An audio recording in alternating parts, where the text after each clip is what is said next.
નમસ્કાર ધોરણ 5ના વહાલા વિદ્યાર્થી મિત્રો, આજે આપણે આ વિડીયો લેક્ચરની અંદર તમારું ફેબ્રુઆરી મહિનાની અંદર જે ત્રિમાસિક કસોટી ચાલુ થવા જઈ રહી છે તેમાં ગણિત વિષયના સંપૂર્ણ પ્રશ્ન બેંકનું સોલ્યુશન આપણે આ વિડીયો લેક્ચરની અંદર જોવાના છીએ. તો ચાલો મિત્રો શરૂઆત કરીએ આપણે આપણા પ્રશ્ન નંબર 1થી. તો પ્રશ્ન નંબર પહેલો છે અંકમાં લખો, જેમાં પહેલું 5.7 તો 5 પૂર્ણાંક એટલે પોઈન્ટની પહેલાં 5 આવશે, પછી પોઈન્ટ આવશે અને પછી 7 મતલબ કે 7 આવશે.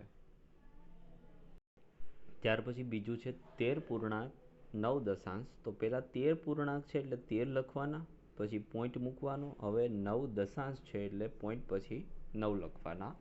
ત્યાર પછી 18.12 તો 18 પૂર્ણાંક છે એટલે 18 આગળ લખવાના, પછી પોઈન્ટ લખવાના અને પછી 12 છે એટલે આપણે કેટલા લખવાના? 12. ત્યાર પછી કીધું 15.2 બે સતાંશની વાત કરે ને એટલે બે સંખ્યા હોય પોઈન્ટ પછી. કેટલી સંખ્યા હોય? બે.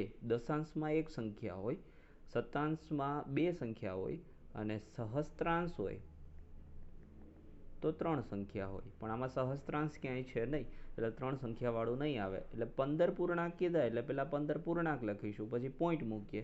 અને બે સતાંશ કીધા એટલે બે સંખ્યા જોઈએ તો એક સંખ્યા જ આપણી પાસે છે બગડે 2, તો આગળ કંઈ ન હોય તો કેટલા હોય? 0. એટલે 15.02. ત્યાર પછી 7.77 સતાંશ તો 7 પૂર્ણાંક લખી દીધા, પછી પોઈન્ટ મૂક્યો અને પછી 77 સતાંશ.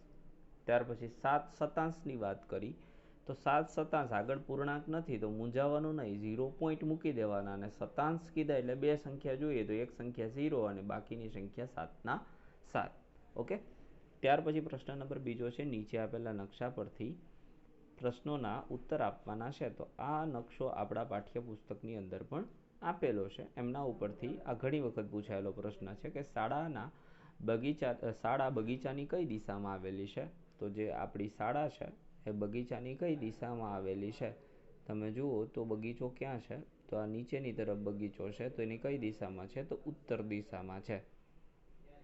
ત્યાર પછી આગળ વાત કરીએ તો અહીં બગીચો છે એની ઉત્તર દિશામાં છે. દરિયા કિનારો બગીચાની કઈ દિશામાં છે? તો આ દરિયા કિનારો છે એ બગીચાની કઈ દિશામાં છે? તો નીચેની તરફ છે, મતલબ કે દક્ષિણ દિશામાં. માર્કેટ બગીચાની કઈ દિશામાં છે? તો માર્કેટ બગીચાની પશ્ચિમ દિશામાં છે. શોપિંગ મોલ માર્કેટની કઈ દિશામાં છે? તો ઉત્તર દિશામાં. રેલવે સ્ટેશન બગીચાની કઈ દિશામાં છે? તો પૂર્વ દિશામાં. બગીચા અને શાળા વચ્ચેનું કુલ અંતર કેટલું છે? તો 3 સેમી. 3 × 4 એટલે 12 કિલોમીટર જવાબ આવશે.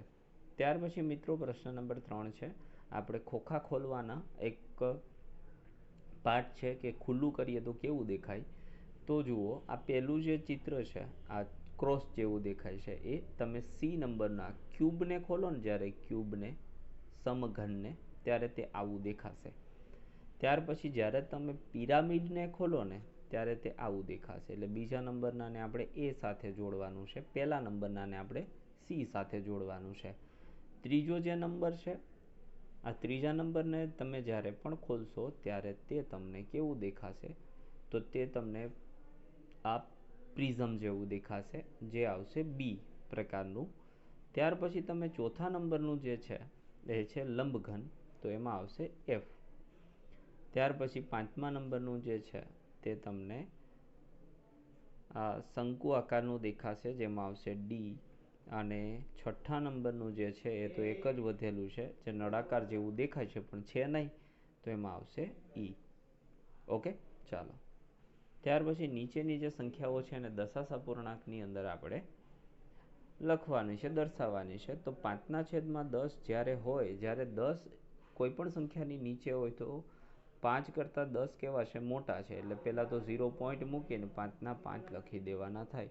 100 છે એ 14 કરતાં કેવા છે? મોટા છે. એટલે 0 પોઈન્ટ પછી બે સંખ્યા આવે એટલે 14.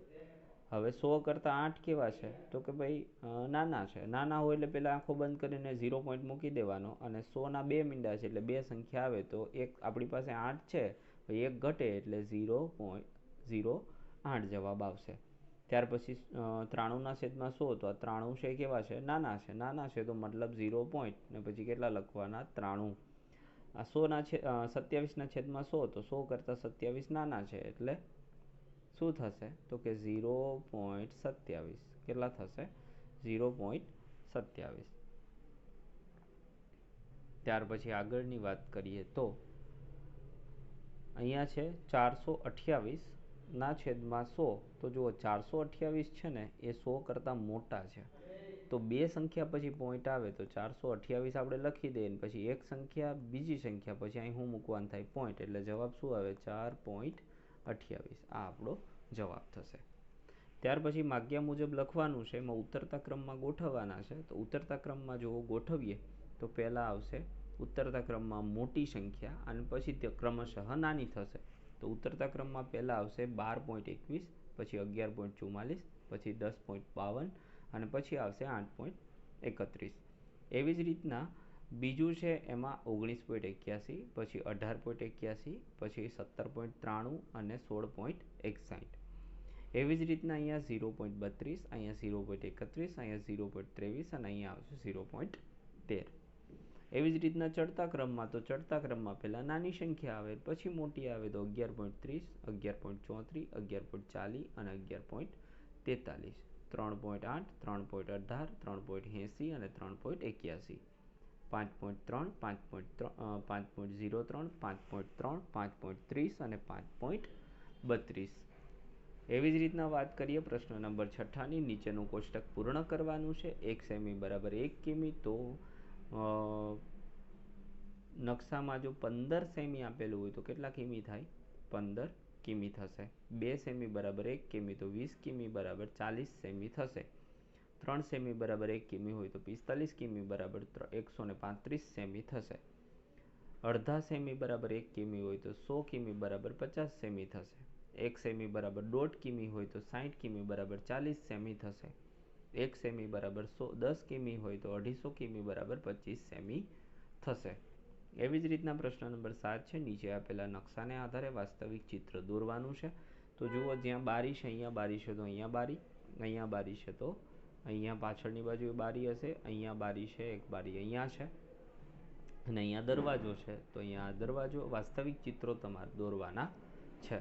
અહીંયા જે દર્શાવેલું છે એવું ચિત્ર તમારે અહીંયા દર્શાવવાનું છે. તો મિત્રો, આ હતું આપણા પેપરનું સંપૂર્ણ solution. Thank you very much.